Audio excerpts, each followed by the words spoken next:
मध्ये जे काही लोक जमलेले आहेत त्यांनी सुद्धा इथून बाजूला व्हावं अशा पद्धतीचं आवाहन या सगळ्या परिसरातून केलं जातंय।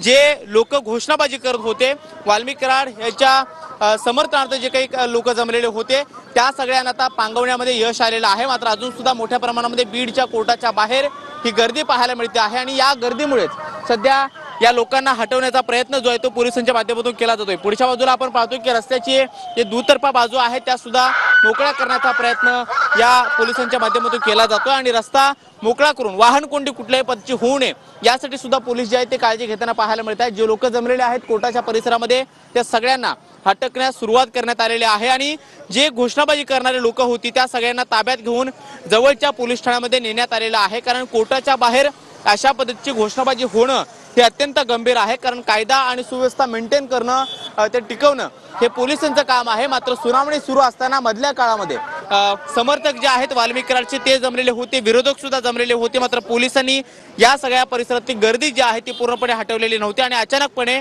वाल्मिक कराडला ज्या वेळेला पोलीस कोठडी सुनावण्यात आली आणि कोर्टातून बाहेर काढलं जात होतं त्यावेळेला ही सगळी घोषणाबाजी जी आहे ती कोर्टाच्या परिसरामध्ये मोठ्या प्रमाणामध्ये होताना पाहायला मिळाली। सध्या या पूर्ण गर्दीवरती नियंत्रण मिळवण्याचा प्रयत्न पोलिसांच्या माध्यमातून केला जातोय आणि समर्थक विरोधक या दोघांनाही इथून हटकण्याचे प्रयत्न जे आहेत ते पोलिसांच्या माध्यमातून केले जात आहेत। आतल्या बाजूची दृश्य जर बघायची झाली तर आतल्या बाजूला अजून सुद्धा मोठी गर्दी जी आहे ती या सगळ्या परिसरामध्ये पाहायला मिळते आहे। मुख्य परिसराच्या अगदी बाजूला हा सगळा बंदोबस्त जो आहे तो पोलिसांनी लावलेला आहे आणि त्यामुळे गर्दीवरती पूर्णपणे नियंत्रण ठेवण्याचा प्रयत्न पोलिसांच्या माध्यमातून केला जातोय। बीड पोलीस त्याचबरोबर राज्य राखीव पोलीस दल आणि दंगल नियंत्रण पथक अशी वेगवेगळ्या तुकड्या ज्या आहेत त्या वाल्मिक कराडला कोर्टात हजर करण्याच्या पूर्वी या सगळ्या परिसरामध्ये बंदोबस्ताला लावण्यात आलेल्या होत्या। मात्र तरी सुद्धा विरोधक आणि समर्थक वाल्मिक कराडचे या कोर्टाच्या परिसरामध्ये जमले आणि काही प्रमाणामध्ये घोषणाबाजी जी आहे ती पाहायला मिळाली। मात्र या सगळ्यांना पांगवून जे लोक घोषणाबाजी करत होते